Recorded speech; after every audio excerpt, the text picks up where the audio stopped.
So we're out here to show you how to properly dispose of a automatic shifter. Wow. Well, it's back there anyway.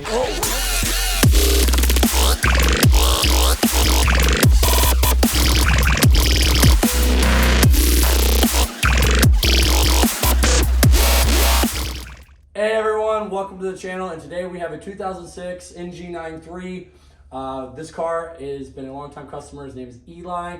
He's actually our first customer here at this shop, and today we are actually going to be showing you guys what components need to be changed for a automatic to manual conversion. So my name is Cody, this is Ryan, and we're going to be showing you the steps that you need to do for that process. Okay everyone, so we are going to show you which components we are going to be changing for this conversion, a few of the steps that is going to be needed to take to make this successful. Now, what I will tell you is Eli has opted to go with the F40 variant of the transmission available in the NG93, the F35 being the 5-speed. They are both cable driven, so component-wise it's very comparable, very similar. Really the big difference is that extra 6th gear, so the F40 being a 6-speed and F35 being a 5-speed. Now, there are some other components that we are going to have to change. Whether it be the firewall component, whether it be the shift cable and all that. Brian's going to show you what some of that looks like now, and then we're going to go inside the vehicle and kind of show you what we're going to be doing on the inside as well. So Ryan's going to go ahead and show you some of the stuff on the inside of the engine bay here. So like you said, some of the components that would be getting replaced would be this shift cable. It would be going from a single to a dual shift cable for the manual conversion. The brake booster and part of the section of the firewall has to come out to then put a master cylinder in there. Yep, and so what we're going to do is we're going to go inside the car, show you some of the components in there. Also, another component we are going to be having to install is the clutch pedal and then the proper brake pedal. Now, something else to take into consideration, I know a lot of people want to see how everything comes apart. At the end of the day, the motor transmission was already pulled. It's something that's going to be relatively the same when you're pulling the motor transmission out of the automatic versus the manual. It's about the same procedure. Now, something else that we will be changing is the motor mount that is inside the engine bay here. Those are different, so we are going to be putting in the manual motor mount instead of the automatic motor mount. So now we're inside the vehicle, and the first step we're going to do is actually remove the driver's seat. The only reason we're doing this is it makes our life that much easier and does not destroy our backs, because laying in these cars upside down is never enjoyable. So we're going to go ahead and remove the seat. Okay, so we have to remove two T50s for the seat removal. There's going to be one on the left and the right here, and we're going to go ahead and remove the seat.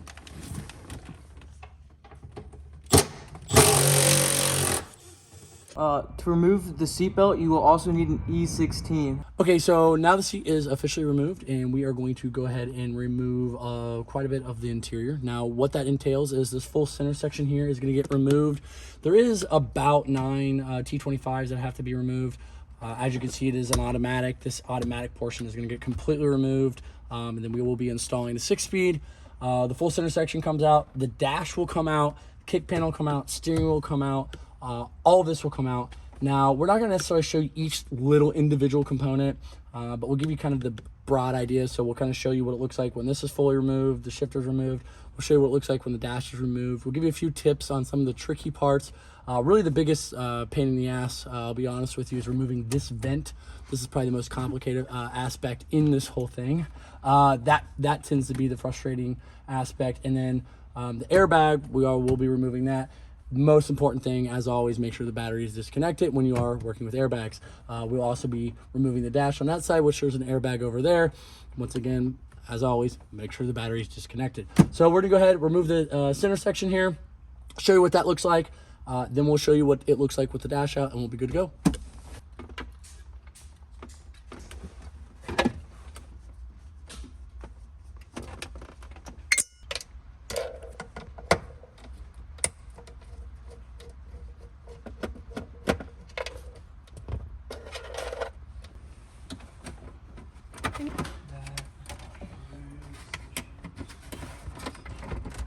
Once you get it up, then you get it down. That doesn't matter. Yeah, it's all right. It's okay that fucking just exploded. I mean, it's getting deleted. We don't care. It's all right. Be a manual anyways. Tragic. Auto tragic. If you look down here, we went ahead and removed this intersection. Ryan took out the 9 T25s. So what we're gonna do next is remove the glove box, and then we're gonna go ahead and remove the automatic shifter. We'll show you on the other side what's going on, and then we'll also show you once this is completely removed.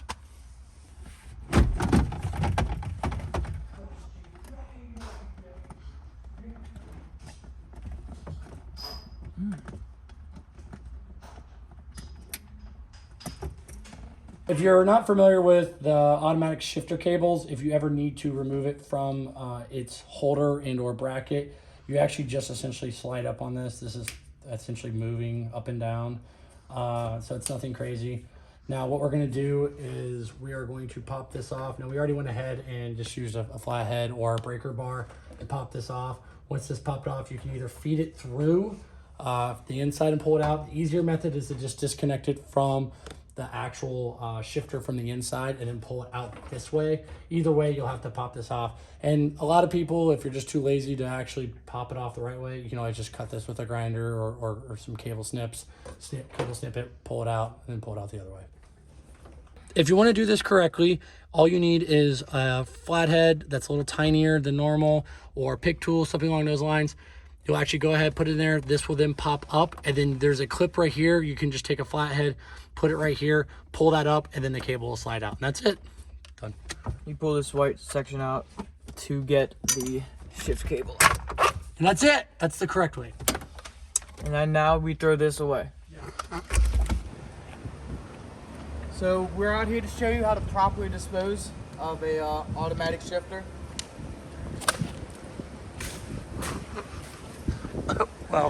Well, that's back there anyway. That's why I don't play basketball. In the garbage! Cody Dunk. Bye! Okay, so now we're going to go ahead and remove the ACC unit, the CD player, the cubby. We're going to remove the ICM2. We're going to also remove this vent. We're going to also remove our button selection here, which is the ESP buttons and whatnot here. And then we're going to go ahead and remove this vent over here, remove this center insert cluster bezel. We're also going to remove moving the cluster, the steering wheel, the CIM, and all of that will be pulled out. Once all of that is out, we'll kind of show you a kind of what it looks like before and after. And something that's really important to note when we are taking this all apart, there are a couple procedures that's kind of important to know. To take the CD player out, you will need special tools. You can technically get away with using pick tools, various other pointy long objects, they will work. Technically though, go to any AutoZone, parts store, whatever, and they're gonna have an actual, what you call a CD player removal tool or radio removal tool. They slide right in pretty easy. We'll show you what one of those looks like as well. This actually, the ACC just pops straight out. To get the cup holder out, you actually have to have the radio out first. So to get the radio out, we have to have this vent out. And to get this vent out, you're going to need multiple pick tools and or plastic little clippy guys, I shouldn't say clippy guys, plastic pry toolbars. And you're actually going to go around, there's 3 up here and there's 3 down here, and you're going to essentially have to go in and press in multiple places. And once you get that lined up, this will slide out. Now this one is already slightly broke, and what happens is when they get broken, you'll get it out and then it just falls into a million pieces and explodes, and it's all over the place. So what we'll end up doing is taking this out and showing you kind of what it looks like. Hopefully it doesn't come apart, because like I said, this one is already technically sort of broke. The plastic is snapped in a few places. So we'll show you what that looks like. We'll show you what those tabs look like after we get this out, and then we'll go from there. So it's important when you are doing this, GM and or Saab, because, you know, phenomenal engineering, right? Decide to use this really soft plastic rubber coating. I don't know what you want to call it.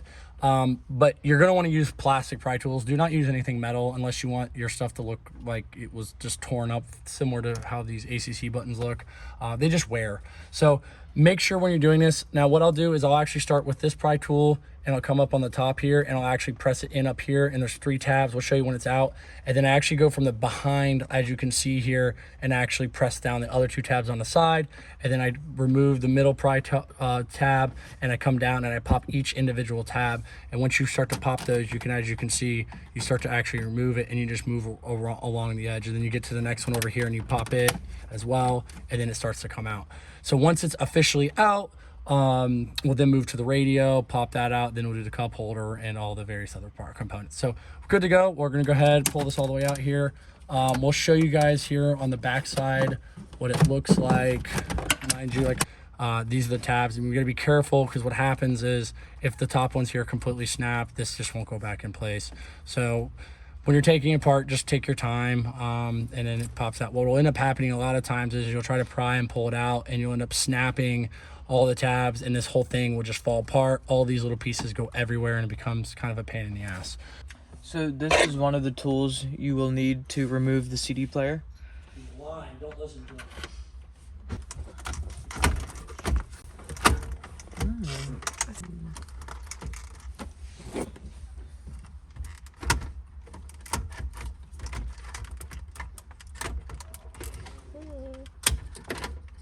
Just remove the connectors.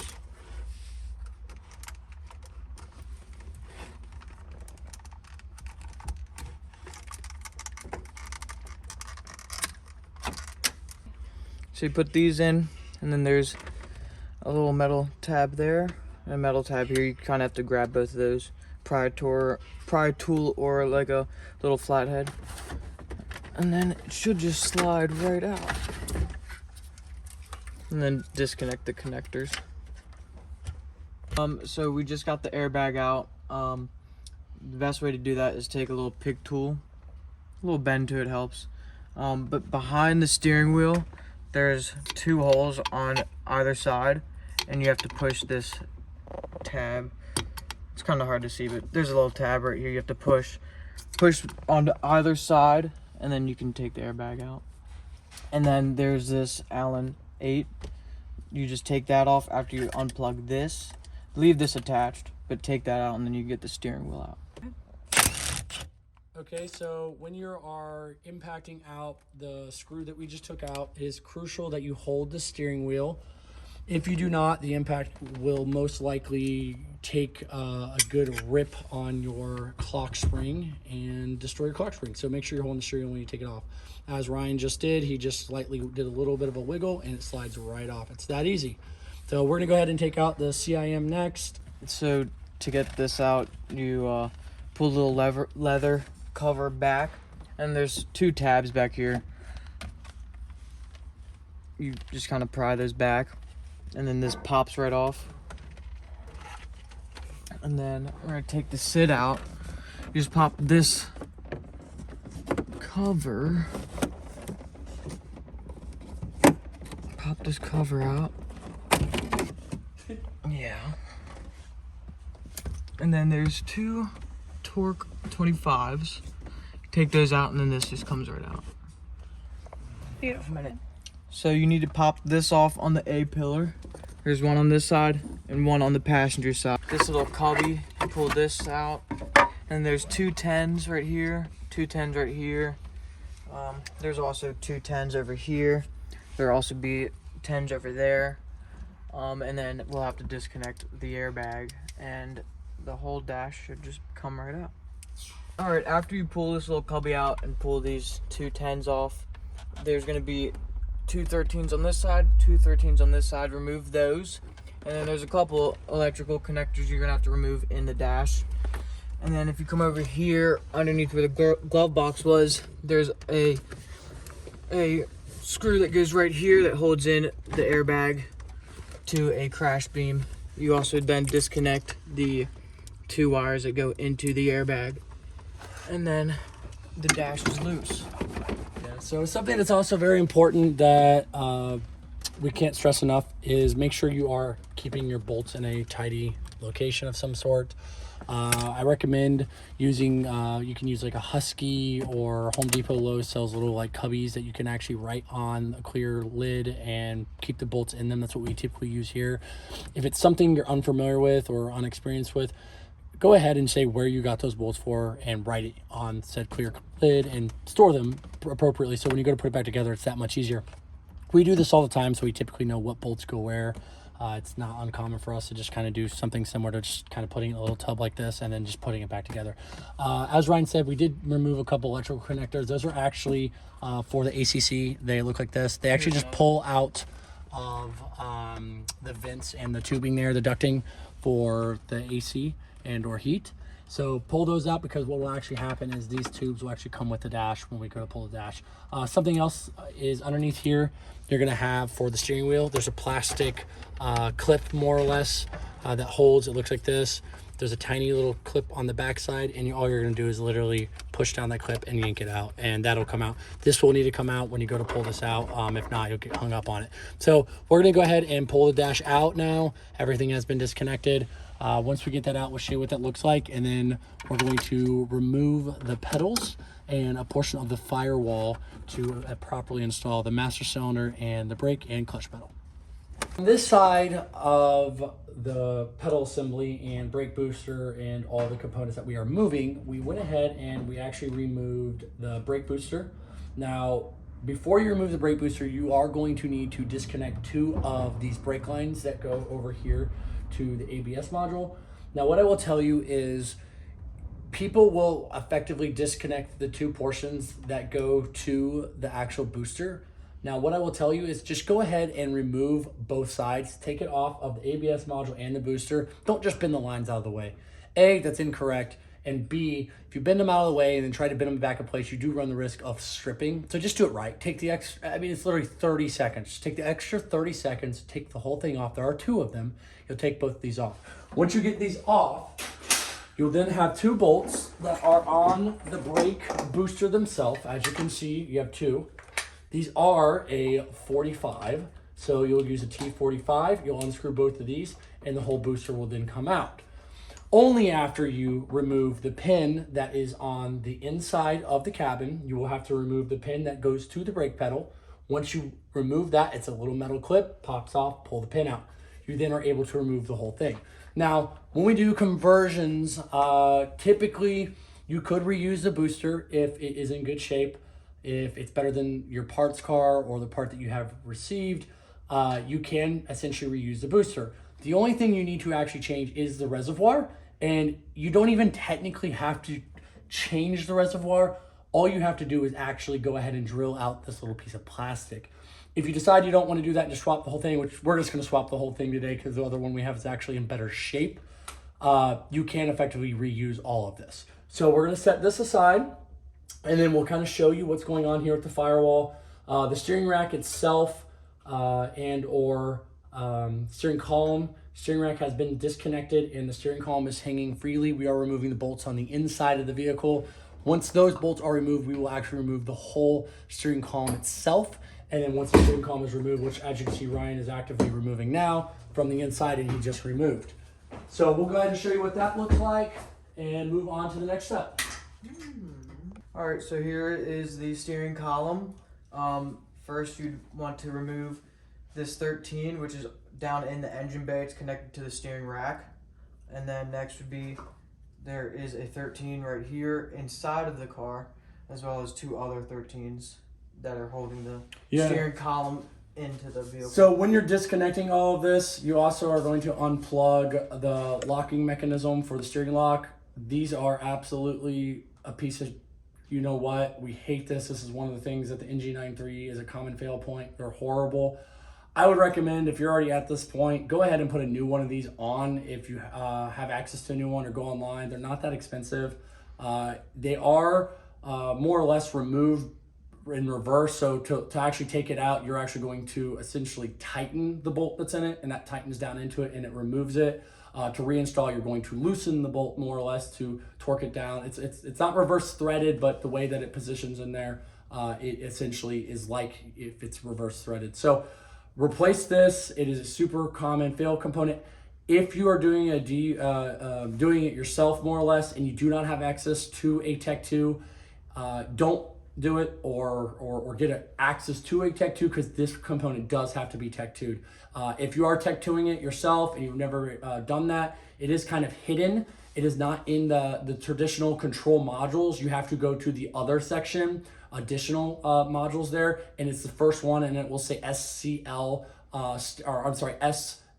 steering lock control module, and you'll go ahead and Tech 2 it that way. You will need security access for that as well. So we're gonna go ahead, set this aside, and then we're gonna go ahead and remove the foot pedals and get those out, and then remove the firewall section. We'll show you what that looks like, and then we're gonna essentially do everything in reverse. So we went ahead and removed the automatic pedal assembly. So we are going to be now installing the correct pedal assembly, which is the clutch and the smaller brake pedal. We are going to be removing the section of the firewall as well. As you can see Ryan here, he is going to be helping me remove that firewall section. Now we're gonna go ahead and remove that, show you what that looks like, and then we're gonna go ahead and put all the new components in. Now real quick, with the pedal assembly, as you can see here, we have this E10 here, E12, that we are going to be more or less removing to remove the old assembly. So when you're removing the old assembly, you're really gonna go ahead and remove both of those, and that will allow this whole component to come apart, and then you'll go ahead and reinstall those when you effectively put it all back together up in there as one unit. If you do not remove these and take this all apart, and then you go ahead and install all of this in place, you would have to effectively take the crash beam out and or loosen it to more or less make it a little easier. In some ways it's easier to remove the crash beam, in other ways it's not. So it's really kind of a preference. It just kind of depends what kind of mood we're in that day, honestly, if we're doing it or not. But in today's video, we're going to be more or less removing both of these to more or less fully install it with the crash beam still in place. So we're going to go ahead, get out the section of the firewall, show you what that looks like from the other side and this side, and then we're going to go ahead and install these. Hope you're hungry. I have not had one.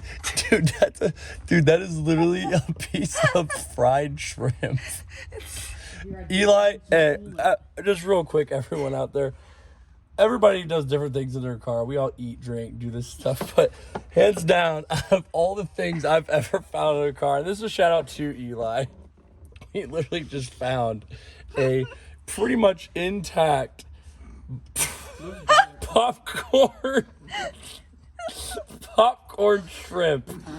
And I mean, dude, this is so hard. I mean, literally listen, ready? And it looks like it got burnt at some point. Oh my God. So if you do have a parts car, manual parts car that is, you're going to be essentially ripping this portion of the firewall out. If you opt not to do that, and you're going to save yourself the headache of pulling the HVAC and the crash beam, all that, you would essentially drill more or less a hole like so in between what will be two studs on your automatic firewall.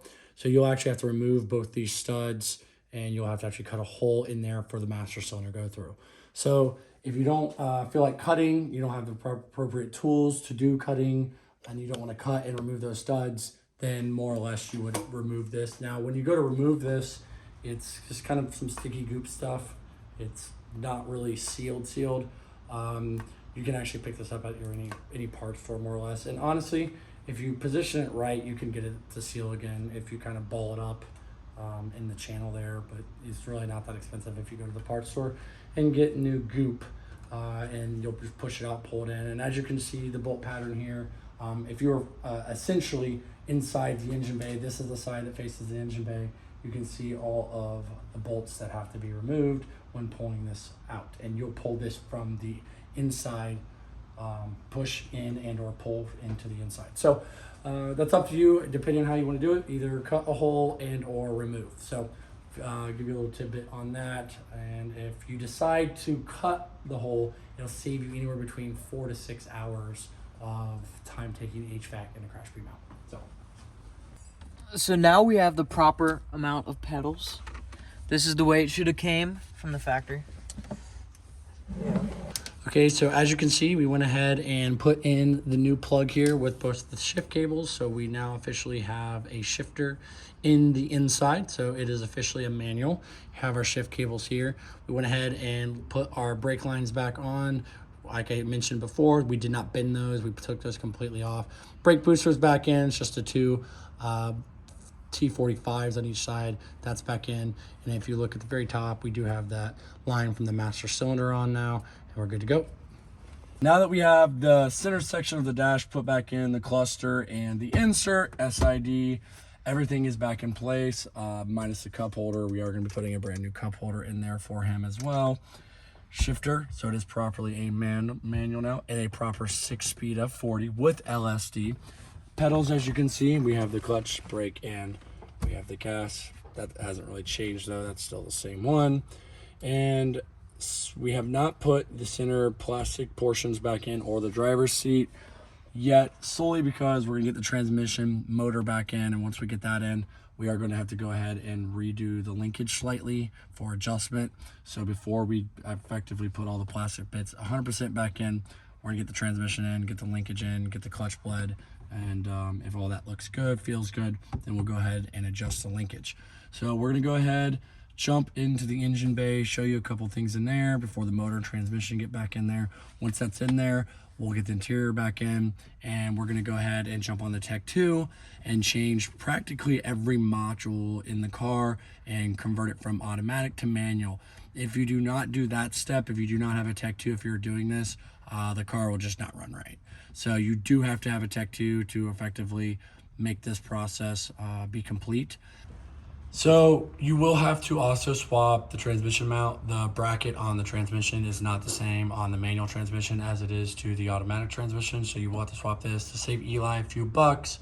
We went ahead and we are reutilizing the mount from the parts car for the manual swap. There's no cracking and the mount is in good shape. So we will be reutilizing the one from the parts car. So as we wrap this up, we're on roughly about day 3. If you were to do this full conversion and you're not, let's say, a seasoned mechanic, it probably will take you anywhere between 1 to 2 weeks to probably do the full build. If you know what you're doing, you can knock it out pretty quick. You can expect roughly about 2 to 3 days if you just grind it out. Now, as you can see, we do have the 6-speed shifter right there in the center. We do have the 3 pedals. We do have a new shift boot and knob in there for Eli.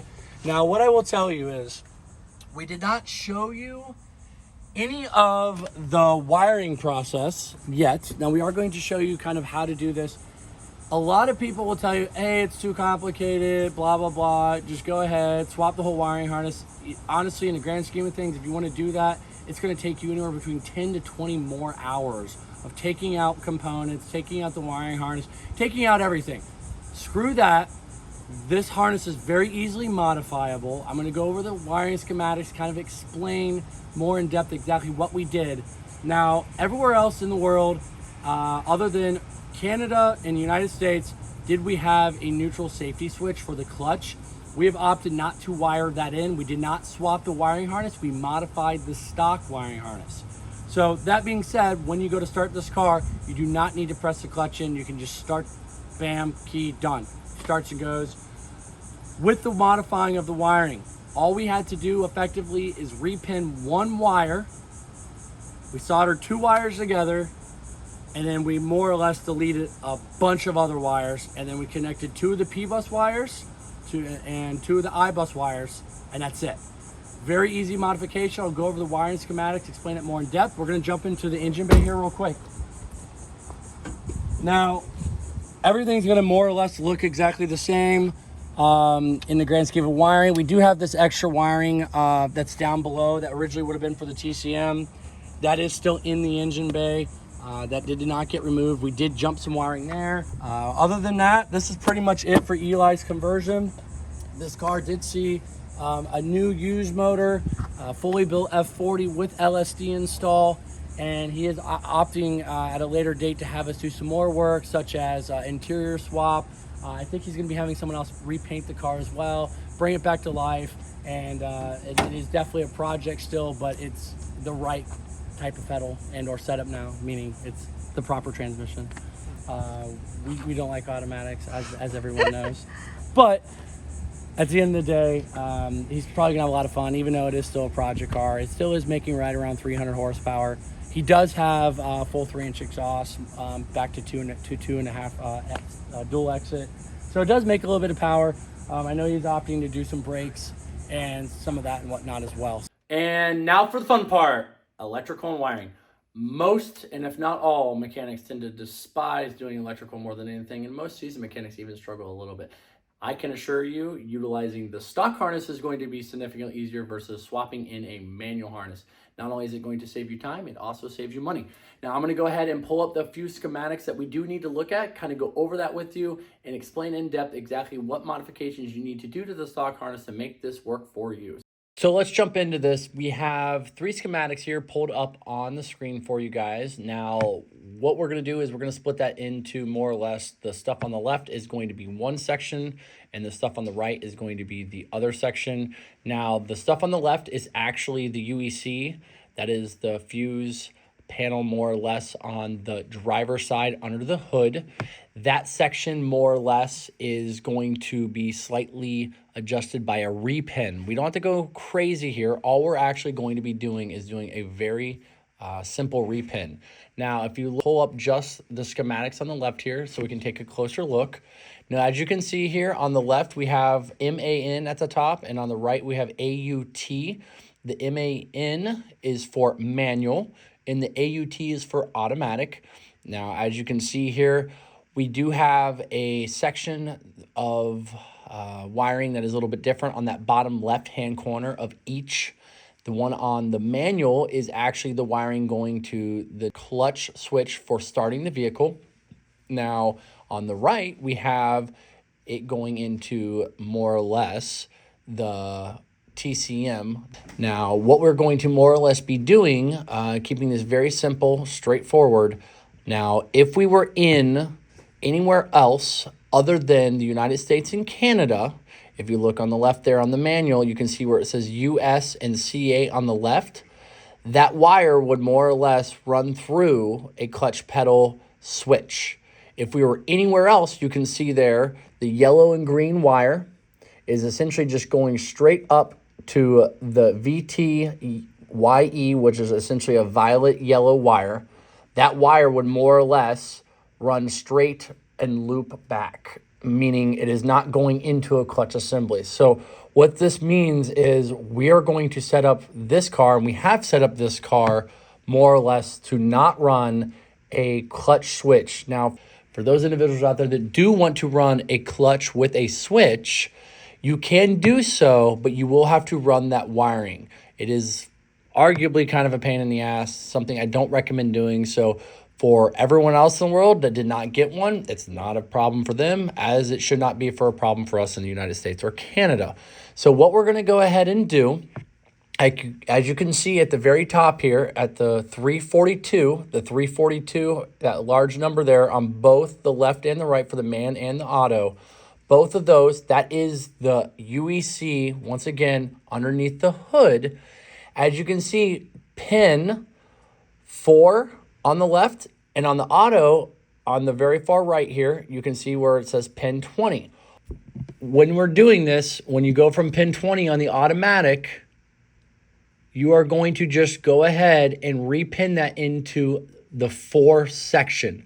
The reason why we are doing that is actually going to tell the ECM that it is actually a manual versus an automatic. That is how the car can actually detect if it is a manual or an auto. To the next section here and the next set of wires, this one's a little bit more complicated, but in the grand scheme, very simple once again. So as you can see here, we're going to go ahead and we're going to zoom in on the bottom section with that pin, that 382 to 671. You're more or less going to be following those wires. Now, as you can see right now on there where it says auto and man, auto and man. So what the difference is you're going to have a wire that is going to be white, and then you're also going to have a wire that is blue go into connector 502A. That more or less is the TCM section. That is the TCM wiring. And instead of running into that wire and out of that wire, that's once again the TCM. So that's going to be pin 35, 36, 25, and 26. You're effectively going to cut those wires going into the TCM, and then you're also going to cut those wires going out of the TCM. And what you're going to do is you're going to solder or connect or repin, whichever you prefer. You're going to go from blue, obviously, to blue, and you're going to go from white, obviously, to white. Like I said, it's not very complicated. All you're really doing is repinning one wire and more or less cutting 4 wires and turning those 4 wires into 2 wires. So I hope that really explained everything. If anyone has any questions in regards to this wiring as a whole, or has any questions about the schematics, if it seems a little confusing, it's really pretty straightforward. All this can be found, as you can see on the screen, at saabwisonline.com.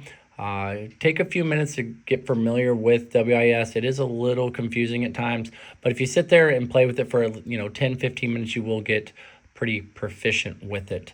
So as we wrap up this video, it's been about 3 or 4 months since we've had Eli's car. It is back for ECO relocation and ECO cloning service. Now that being said, we all know the NG93 problem. So as the manual conversion goes, everything looks good, wiring, all that still looks good, no issues have arise with that. Now, if you are someone that likes the informative videos like this, please let us know in the comments below.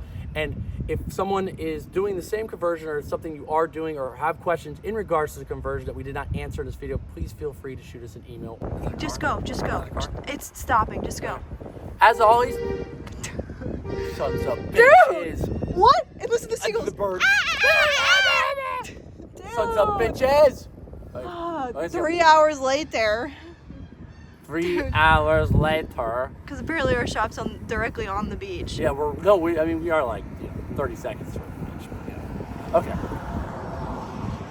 As always, please like and subscribe. Because we have more great content coming your way. Because we have great content. More great content. coming your way. As always, please like and subscribe because we always have. No, because we. Oh my god. Dude, why am I struggling so about this? Wait. Hubbub. It's not something. I don't use the word because. That's the problem. Okay. As always, please like and subscribe because we have great.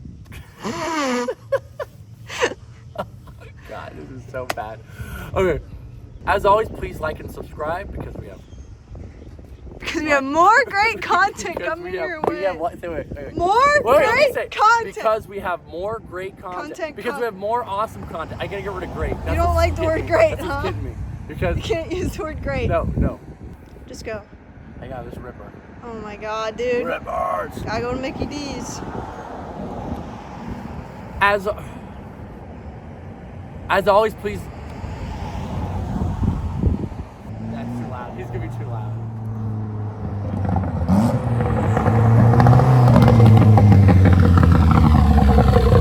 Hubbub! Literally hubbub!